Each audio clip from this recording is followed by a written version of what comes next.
Hello बच्चों, आज हम नागरिक शास्त्र के चौथे पाठ संस्थाओं का कामकाज इसमें थर्ड टॉपिक को लेकर उपस्थित हूं। जो आपका आज का थर्ड टॉपिक है वो है मंत्रि परिषद।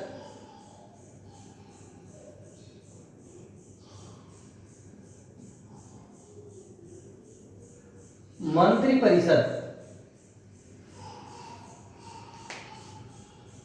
अभी सेकंड टॉपिक में मैंने आपको बताया कि जो सरकार के प्रमुख 3 अंग होते हैं, जो पहले टॉपिक में 3 अंग के बारे में बताया गया, दूसरे टॉपिक में आपको प्रथम अंग के बारे में बताया गया जिसको विधायिका कहा गया। विधायिका को मैंने क्लियर एक तरह से करने का प्रयास किया। जो सरकार का जो दूसरा अंग है जिसको हम कहते हैं एक तरह से कार्यपालिका, यानी मंत्रि परिषद को हम कार्यपालिका भी कह सकते हैं एक तरह से।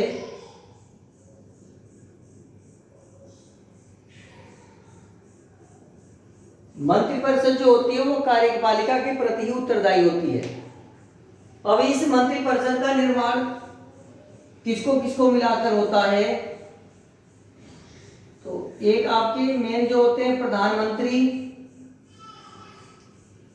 दूसरा आपका कैबिनेट मंत्री,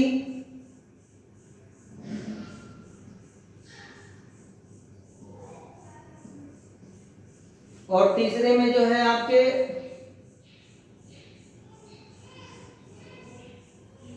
स्वतंत्र प्रभार,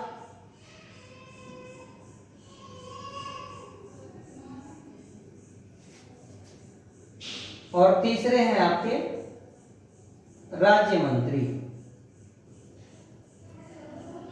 यानी कि मुख्य रूप से इसको 3 भागों में बांटा गया। प्रधानमंत्री तो सब में शामिल होते हैं। अब इन चारों को मिलाकर मंत्रि परिषद का गठन होता है। अब इनको भी हम 2 कैटेगरी में बांट सकते हैं कि चारों को जब मिलाएंगे तो मंत्रि परिषद कहेंगे, लेकिन जब हम कैबिनेट मंत्री और प्रधानमंत्री की बात करेंगे तो इसे कहेंगे मंत्रिमंडल।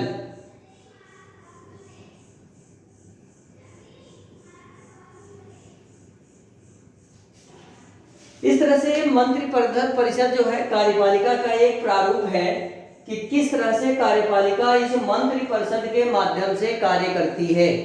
क्योंकि संसद में जो भी कानून का निर्माण किया जाता है उस कानून का पालन करने का जो काम है वो कार्यपालिका का होता है। यानी कार्यपालिका उस नियमों को कैसे देश के लिए लागू करती है, और उसके लिए कार्यपालिका ने अपने कई स्टैंड बना रखे हैं।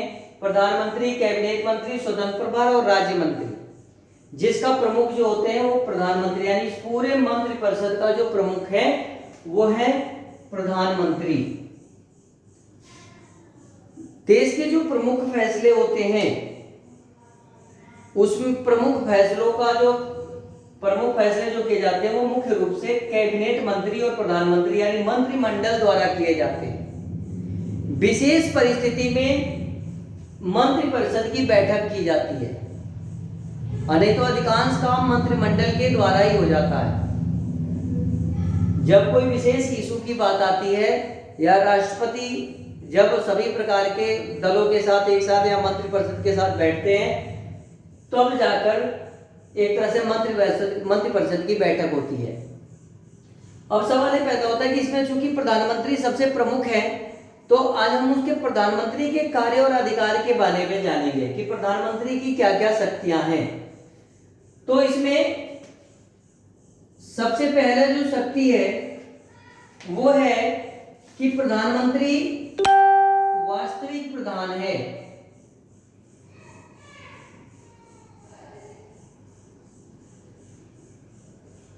यानी कि वास्तविक रूप से जो प्रधान है वो प्रधानमंत्री है, राष्ट्रपति उसके बाद है।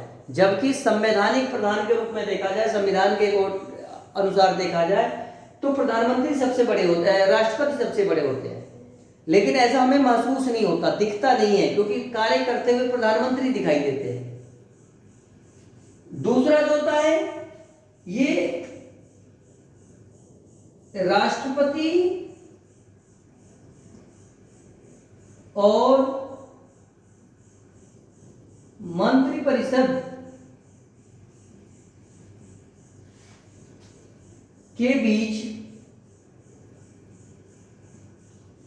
सेतु का कार्य करते हैं।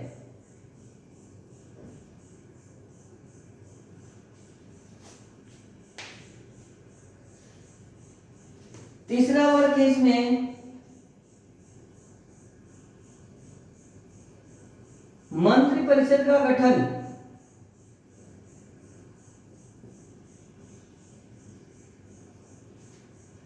चौथा मंत्री को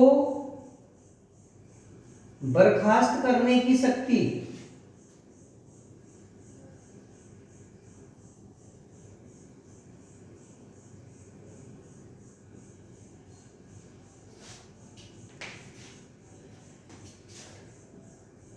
पांचवा विभिन्न मुद्दों पर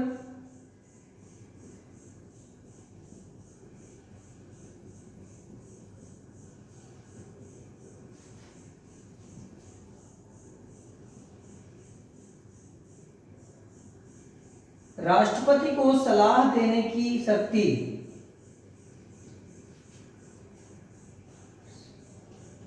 परामर्श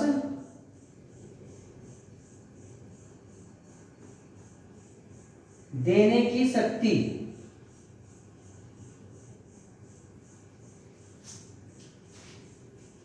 ये भी प्रधानमंत्री के अधिकार क्षेत्र में आता है। मंत्रिपरिषद की बैठक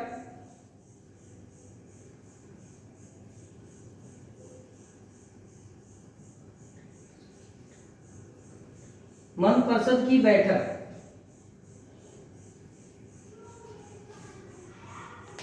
और इससे अलग विभिन्न प्रकार के आयोगों के गठन में राष्ट्रपति को परामर्श देना। ऐसे बहुत सारे ऐसे कार्य हैं जो प्रधानमंत्री के द्वारा किए जाते हैं। तो ये सरकार का जो दूसरा अंग है कार्यपालिका, वो कार्यपालिका किस तरह से कार्य करती है। प्रधानमंत्री, कैबिनेट, स्वतंत्र प्रभार, राज्य मंत्री के रूप में एक मंत्रिपरिषद का गठन किया जाता है और इस मंत्रिपरिषद के द्वारा ही सरकार के विभिन्न विभागों को के कार्य को आगे बढ़ाने का कार्य किया जाता है और देश के लिए जवाबदेह, संसद के प्रति जो है जवाबदेही जो होती है वो प्रधानमंत्री और मंत्रिमंडल की होती है। यदि मंत्रिमंडल से किसी प्रकार की कोई गलती होती है तो उसकी पूरी जिम्मेदारी, रिस्पॉन्सिबिलिटी जो होती है वो प्रधानमंत्री की होती है और उसे प्रधानमंत्री को अपनी नैतिक जिम्मेदारी लेनी पड़ती है। तो आज के टॉपिक में इतना ही। नेक्स्ट टॉपिक के साथ फिर मिलेंगे। धन्यवाद।